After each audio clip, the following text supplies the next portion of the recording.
One thing that I think makes that track so entertaining, at least for me to watch, I'm sure it can be a little bit tough on your end, is the dynamic temperature changes from daylight to nighttime that you see at that kind of track.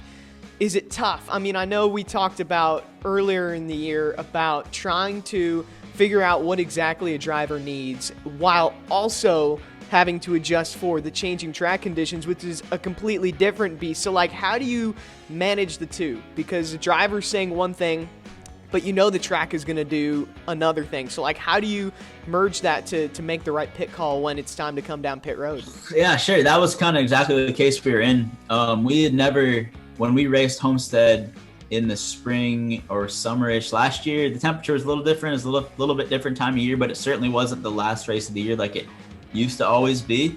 But we started a lot later, and we knew from last year and the year before that some of these late start races, as soon as the sun would go down, the track would swing pretty hard. We had experienced that at fall Kansas last year, fall Las Vegas last year. So we were kind of anticipating a swing.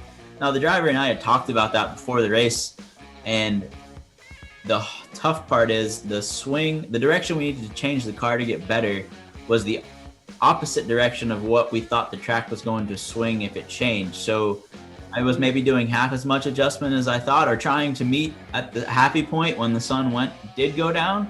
I eventually decided to just change the car for what he needed in the moment. And then luckily the track did not take we didn't see it take the huge shift we thought it would.